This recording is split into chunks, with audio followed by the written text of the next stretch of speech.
Hi friends, என்னடா என் வாழ்க்கை கொஞ்சம் கூட நியாயமே இல்லாமல் போயிட்டுருக்கேன். யார் மேலே நான் நம்பிக்கை வச்சேனோ, யாரை நான் ரொம்ப நேசிச்சேனோ, அவங்களே எனக்கு இப்படி துரோகம் செய்துட்டாங்களே, என்னை ஏமாற்றிட்டாங்களே, என் வாழவே எனக்கு பிடிக்கல அப்படின்னு ரொம்ப சோகத்தோடு கூட கண்ணீரோடு நீங்கள் காணப்படுறீங்களா? ஒரு உற்சாகமான செய்தி உங்களுக்கு நான் சொல்ல விரும்புகிறேன். யோசேப்பு என்ற ஒரு வாலிபன் இருந்தான். அவன் தன்னுடைய அண்ணன்களை பார்க்கறதுக்கு அவங்களுக்கு சாப்பாடு கொடுத்து விசாரிக்கிறதுக்கு போனாங்க. ஆனால் அவனை தூக்கி குழியில் போட்டாங்க. குழியில் இருந்தவனை எடுத்து அடிமையாக வைத்தாங்க. அடிமையாக இன்னொரு தேசத்துக்கு போனான். அங்கேயும் செய்யாத தப்புக்காக அவனை தூக்கி சிறையில் அடைச்சாங்க. அவன் குழியில் இருந்தாலும், அவன் சிறையில் அடைக்கப்பட்டாலும், அடிமையாய் அவன் போனாலும் ஒன்றே ஒன்று, அவன் கர்த்தரை நம்புவதை அவன் விட்டுவிடவே இல்லை. பார்க்குறவங்களுக்கு என்ன தெரிஞ்சது, என்னடா இவன் வாழ்க்கையில ஒரு அதுக்கு மேல மேல மேல தோல்வியா இருக்குதேன்னு.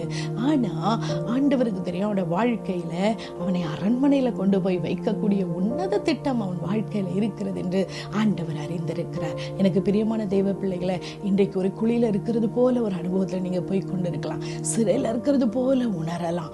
மற்றவர்களுக்கு அடிமையை போல நீங்க உணர்ந்து கொண்டிருக்கலாம். ஆனால் கர்த்தரை நீங்கள் நம்பும் போது, ஆண்டவரை சார்ந்திருக்கும் பொழுது, தீமைக்கு நன்மையை செய்ய நீங்க முயற்சிக்கும் போது, ஆண்டவர் உங்கள் வாழ்க்கையில பெரிய திட்டத்தை வைத்திருக்கிறதை ஆண்டவர் ஏற்ற வேளையில நிறைவேற்றுவார். யாரெல்லாம் உங்களை தாழ்வுபடுத்தினாங்களோ, உங்களை குறைவாய் நினைச்சாங்களோ, அவங்க கண்களுக்கு முன்பாக கர்த்தர் உங்களை உயர்த்தக்கூடிய நாட்கள் வெகு சீக்கிரம் இருக்கிறதை ஒருபோதும் நீங்க மறந்துடாதீங்க. கிவ் அப் பண்ணிடாதீங்க. சிறைச்சாலை போல இருக்கிற இந்த அனுபவத்தில் இருக்கிற சூழ்நிலை சீக்கிரமாய் மாறும். கர்த்தர் உங்களை அரண்மனையின் அனுபவத்துக்குள்ளாய் கர்த்தர் கொண்டு போவார். உங்களை உயர்த்துவார். ஆனா ஒன்னே ஒண்ணு, கிவ் அப் பண்ணிடாதீங்க. கர்த்தரை விட்டுறாதீங்க. அவரை உறுதியாய் பிடித்து கொள்ளுங்க. அவர் மேல தன் நம்பிக்கையை வைக்கிற மனுஷன் பாக்கியவான், நீதிமான், ஒருபோதும் அசைக்கப்படுவதில்லை என்று வேதம் சொல்லுகிறது.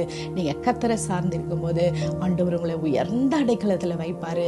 தீமைக்கு தீமை செய்யாம, எப்படி யோசேப்பு தன்னுடைய சகோதரங்கள் தன்னை பார்க்க வந்தபோது அவன் உயர்ந்த ஸ்தானத்துல இருந்தான். ஆனால் அவங்கள பார்த்து சொன்னான், நீங்க என்ன தீமை செய்ய நினைச்சீங்க, ஆனா ஆண்டவர் நன்மையை அவர் செய்வதற்காக அவர் என்ன செய்தார், உங்களை இது செய்யறதுக்கு அனுமதிச்சார்னு எவ்வளோ ஒரு பெருந்தன்மையோட சொன்னா பார்த்தீங்களா?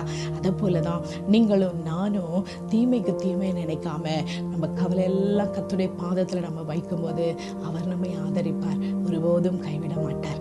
அவரை இறுக பற்றிக் கொள்வீங்களா? God bless you.